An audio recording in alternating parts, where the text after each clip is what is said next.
Bonjour, c'est Jeannette Karuna pour les 5 minutes d'amour de votre journée A6A.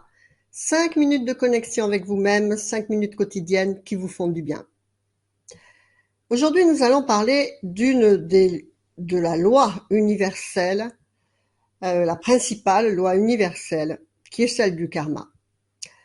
Pourquoi est-ce la principale? Eh bien parce que c'est le fonctionnement de l'univers tout simplement. Donc, est-ce que c'est positif? Est-ce que c'est négatif? Eh bien, tout va dépendre en fait de ce que vous envoyez à l'univers au fur et à mesure de toutes vos actions, mais pas seulement vos actions, également vos pensées, car c'est vos pensées qui façonnent votre matière, qui façonnent tout ce que vous allez avoir face à vous, vos rencontres, vos situations de vie. Si votre voiture, eh bien, elle marche bien ou elle marche pas bien, elle fonctionne bien ou elle fonctionne pas bien. Si vous avez les bonnes intuitions ou pas les bonnes intuitions. Tout ça, en fait, c'est quelque chose que vous envoyez qui revient vers vous. Et donc, c'est la loi du karma. Aussi bien que vous envoyez des choses négatives, eh bien, vous aurez des retombées négatives, à savoir que jamais rien ne se perd dans l'univers, et tout en vous disant bien, encore une fois, qu'il ne s'agit pas de punition ou de quoi que ce soit de ce genre-là. C'est tout simplement une mathématique. On envoie quelque chose, on présente un moule à l'univers, il juge pas, cela est, c'est tout, et il vous renvoie la même chose. Enfin la même chose, des vibrations sur la même longueur d'onde. Si vous êtes en permanence énervé, eh bien, vous allez avoir des gens autour de vous énervés. Moi, je me rappelle d'un ami marketeur qui ne buvait pas de café et puis un jour, eh ben, il s'était mis à prendre du café le matin et il me dit, mais j'ai très vite arrêté, mes journées étaient un enfer. Vous voyez? Donc, c'était peut-être dans son esprit, j'en sais rien, mais en fait, c'est pas en plus quelqu'un de spécialement spirituel, donc c'était vraiment une constatation autour de lui, et donc il avait fait le rapprochement. Et donc tout fonctionne comme ça. Donc c'est la principale loi universelle à laquelle nous devons être très très vigilants. Est-ce qu'on la maîtrise complètement? Donc, comme je vous disais, rien ne se perd dans l'univers et tout ce que vous avez envoyé reste autour de vous dans votre astral.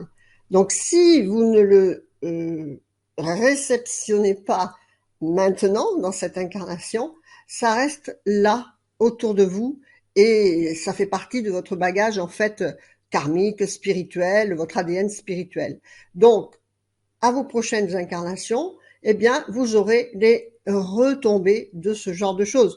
De même, par exemple, on peut ne pas penser uniquement à nos actions et pensées. On peut penser, par exemple, à des vœux que l'on fait.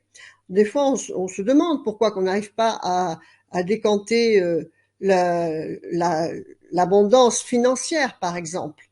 Eh bien, parce que peut-être on a fait un vœu de pauvreté dans une de vos incarnations où vous aviez décidé d'être dans la religion, par exemple. Pourquoi? Eh bien, vous n'arrivez pas à avoir une relation sexuelle épanouie. Pourquoi éventuellement vous êtes bloqué ou vous rencontrez que des personnes insatisfaisantes en face de vous? Eh bien, peut-être vous avez fait un vœu de chasteté. Voyez? Donc tout ça, ça reste autour de vous et il nous faut donc le conscientiser pour pouvoir bien sûr y travailler et l'éradiquer. Donc de la même façon, karma, comme je vous dis, ne veut pas dire spécialement négatif. Toutes vos bonnes actions, eh bien, vous reviennent de la même façon. Si vous faites des dons, si vous donnez, eh bien, vous aurez l'abondance financière ou pas, ce qui représente pour vous l'abondance, mais vous l'aurez en abondance dans votre vie. D'accord? Donc c'est ça qu'il faut. C'est pas la peine de dire Moi je l'appelle le karma, mais vous pouvez l'appeler comme vous voulez. Hein? C'est on envoie, on reçoit. D'accord? Donc envoyez de bonnes choses, même si vous voyez pas de résultat immédiat, même ne le faites pas avec intention, tout simplement, mais envoyez toujours des bonnes choses.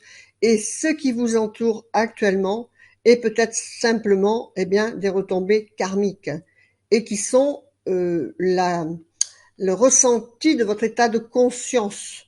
D'accord? C'est la culpabilité, le jugement n'existe pas. Mais notre état de conscience, quand l'on fait par exemple un divorce qui se passe mal, vous avez aussi les vœux de mariage qui sont très impactants.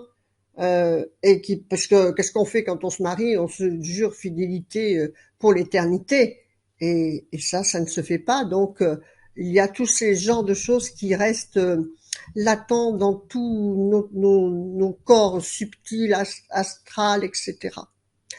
Voilà, donc conscientisez tout ça, faites toujours pour le mieux, envoyez de bonnes choses et soyez dans la certitude que l'univers vous veut du bien. D'accord? C'était les 5 minutes d'amour de votre journée. Restez connectés à vos plus hautes valeurs et vibrations spirituelles de transformation, d'évolution. Et abonnez-vous à A6A, A-6-A et.com. Abonnez-vous au Challenge 21. Et puis, je vous souhaite plein de bonnes choses. Faites vivre l'amour, le sourire, la joie, la lumière dans votre cœur et vous le reflèterez dans vos situations extérieures pour vous-même et tout le bonheur de votre entourage. Que votre vie soit belle. Namasté, je vous embrasse. Au revoir.